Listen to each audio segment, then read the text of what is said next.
Level 1, the street kid. 2:14 a.m. You knock on a door that most people are smart enough to avoid for their entire lives. The steel clubhouse door shakes under your fist. Inside, engines are idling like caged animals. Cigarette smoke leaks through the frame. Laughter echoes, the kind that sounds more like a warning than a joke. A metal slot slides open. Two cold eyes stare back at you. Who the hell are you? For a second, your brain tells you to run, because everyone in this city knows what happens behind this door. This isn't a motorcycle club, it's a 1% club, the kind that police track, the kind that rivals fear, the kind where men disappear.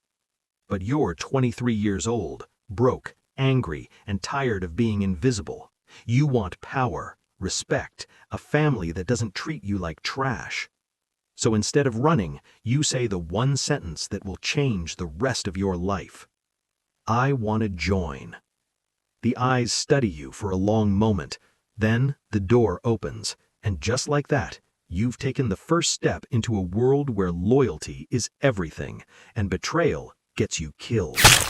Welcome to the life cycle of a 1% outlaw biker. Warm, confident, and immersive. Level 2, Prospect. Your new title? Prospect, which is biker language for the lowest creature in the food chain. You don't ride with the club, you ride behind them. You don't sit at the table, you stand against the wall like furniture while patched members drink whiskey and talk about things that would send normal people to prison for 20 years. Your job description is simple: clean bikes, fetch beer, guard doors, take blame when the cops show up. Prospects are basically human shock absorbers for the club's problems. And the older members make sure you understand that immediately.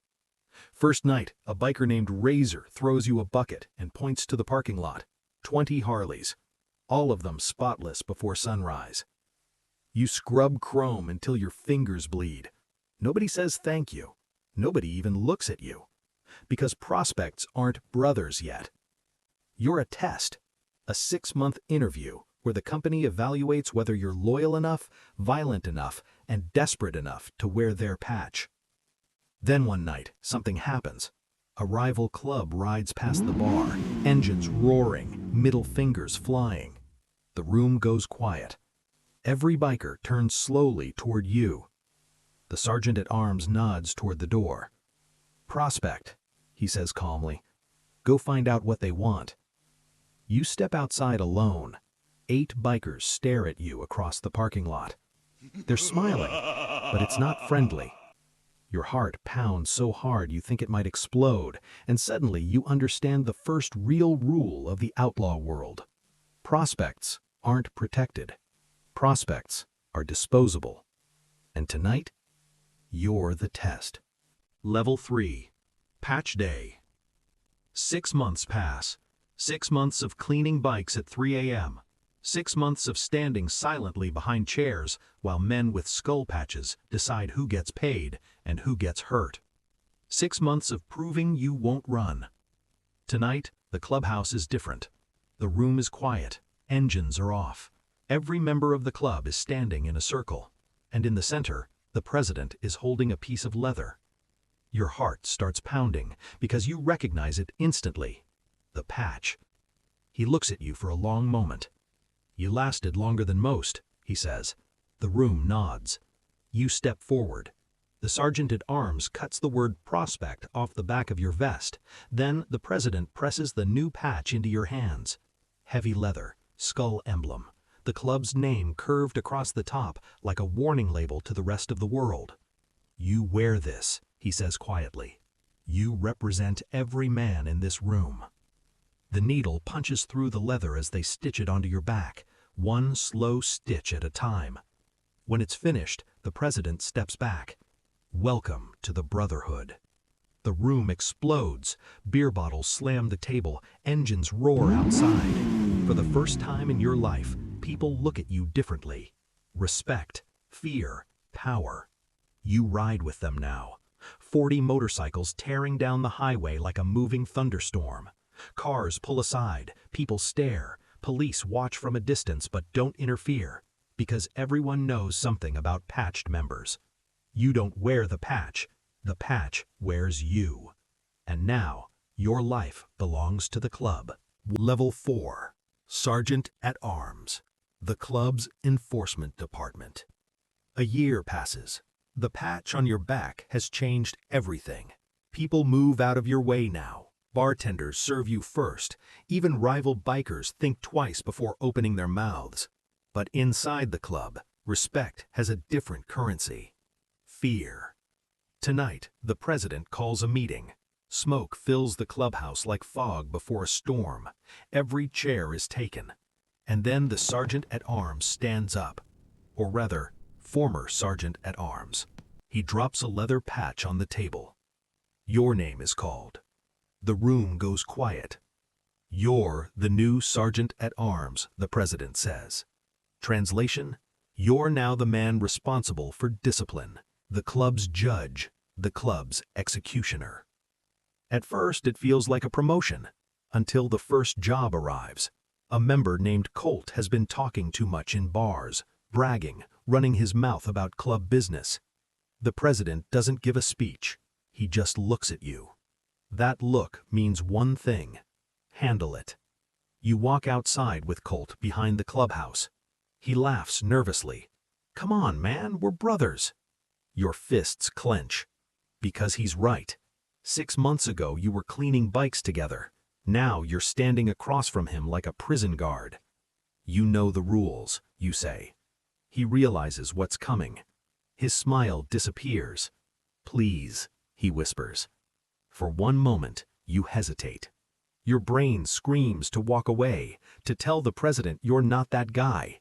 But the patch on your back feels heavier than steel. So you swing. One punch, then another. By the time you stop, Colt is on the ground coughing blood, and the other members are watching from the doorway, silent, evaluating. The president nods once. You passed the test. But later that night, staring at your knuckles in the sink, you realize something terrifying. The club didn't just promote you, it changed you. And there's no going back now. Warm. Level 5. Vice President.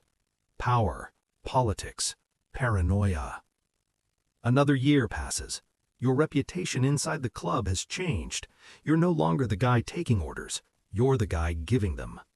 At the next election meeting, the president taps the table with his ring. Vice President. Your name. Just like that, you're second in command of the entire club. Now you sit at the head table. You help decide territory disputes, alliances with other clubs, and which businesses the club quietly controls. Bars, repair shops, security companies. All legal on paper, but behind the paperwork flows something far more valuable. Cash. Lots of it. You start realizing something the public never understands about outlaw clubs. This isn't chaos, it's structure, a business built on reputation and fear. And you're good at running it. Maybe too good. You start noticing mistakes the president makes. Bad deals, drunken decisions, territory slipping to rivals. Members whisper about it after meetings. At first, you ignore it. Then one night someone leans toward you and mutters something dangerous. You'd make a better president. The words stick in your head like a splinter, because deep down, you're starting to think the same thing. And in an outlaw club, ambition is the most dangerous thought a man can have. Level 6. President. The throne and the fall. The takeover happens quietly. No gunfight, no dramatic speech, just a vote in a smoke-filled room. The president has been slipping for months. Bad decisions, too much drinking, territory shrinking. Members start looking at you instead. When the vote happens, hands rise slowly. Then more. Then almost all of them. Just like that, the throne changes owners. You sit in the president's chair for the first time, boots on the same table where you once stood as a silent prospect. 40 men now answer to you. The highways belong to your club. Money flows. Your name carries weight in every bar and garage across the state. For a moment, it feels like you finally won. Then, one night, the clubhouse door explodes open. Flashlights, shouting, federal agents flood the room. Someone talked, maybe a rival, maybe one of your own brothers. As cold handcuffs close around your wrists, you realize the truth too late. Every outlaw empire ends the same way: a grave or a prison cell. And the door you knocked on years ago finally closes behind you. That's the life cycle of a 1% outlaw biker, from prospect to power to prison. So the real question is this: if you were standing outside that clubhouse door at 2:14 a.m., would you still knock? Let me know in the comments and subscribe for more POV stories.